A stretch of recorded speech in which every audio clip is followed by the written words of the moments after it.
बागेश्वर धाम की पावन भूमि पर हम इस समय खड़े हुए हैं और यहाँ पर हमारे साथ में कई लोग श्रद्धालुओं से हम बात कर चुके हैं। अब इसी कड़ी में हम आगे बढ़ते हुए बात करते हैं कि सनातन धर्म क्या है और बागेश्वर सरकार का जो विचार है उसके बारे में जो बुक्स लिखी गई है लेखक के द्वारा, उनके द्वारा, और इसी चीज़ को ये आगे बढ़ा रहे हैं। जो जन सेवा एक कार्य है वो कर रहे हैं और लोगों तक पहुँचा रहे हैं इस बात को।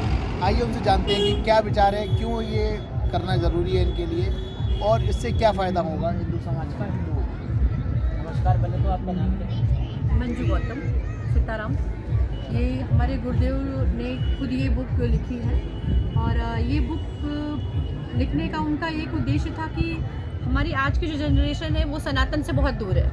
हमारा एक ही धर्म है, सनातन धर्म, जिसको लोग सनातन के नाम पे कुछ भी अलग अलग लोगों की राय होती है जिसके बारे में सबको सच्चाई अच्छे से पता नहीं होती, उसको अच्छे से सबको जानकारी हो, उसके लिए उन्होंने ये बुक लिखी है और हम इसको जन जन तक पहुंचा रहे हैं। ये बुक्स के बारे में आप जन जन पहुंचा रहे हैं, तो इसको मतलब पढ़ना और इससे क्या सीख सकता है व्यक्ति, इसके बारे में थोड़ा। हमारा हिंदू धर्म आज आप छोटे छोटे बच्चों से भी उनको किसी को नहीं, ज़्यादातर लोगों ने अपने बच्चों को कॉन्वेंट स्कूल में डाल रखा है। सब क्रिश्चियन मिशनरी के हिसाब से चलते हैं, तो उनके बच्चों को भी सनातन के बारे में आप पूछिए, उनको नहीं पता। हमारा हिंदू धर्म क्या है उनको नहीं पता है।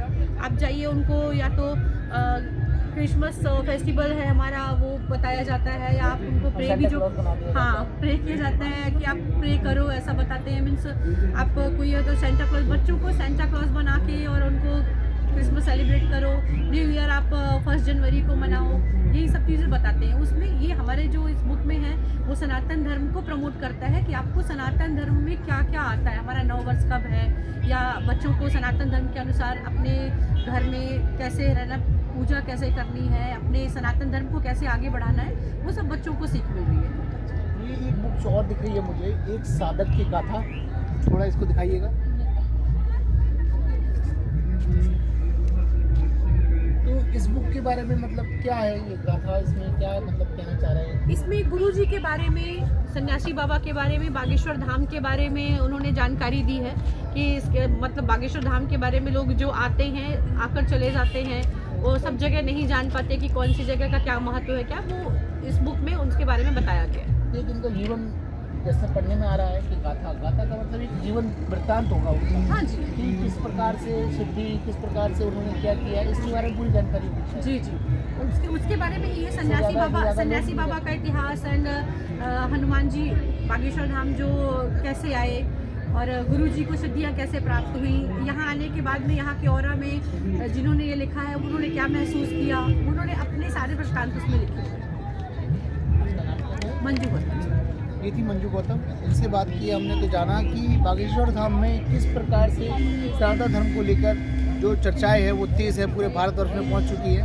तो आखिरकार क्यों सनातन धर्म का डंका जो है वो तेज़ी से बढ़ता जा रहा है, और ये जो किताब लिखी गई है इसके लिए भी काफ़ी महत्वपूर्ण मानी जा रही है, तो इसको ज़रूर खरीदें। हिंदू भाइयों से ये अनुरोध है मेरा। और एक साधक की गाथा, बहुत लोग पूजा पाठ करते हैं, सब कुछ करते हैं, लेकिन उनको किसी प्रकार की कोई चीज़ की प्राप्ति नहीं हो पाती है कई बार पूरे जीवन में। लेकिन ये एक बुक है इसकी साधक की गाथा, तो इसको पढ़ के उनको लगता है मुझे काफ़ी अनुभव होगा और काफ़ी कुछ उनको भी समझ में आएगा किस प्रकार से जीवन का संघर्ष होता है। मेरा नाम राजेश, छतरपुर जिला, बागेश्वर धाम, इंद्र के साथ।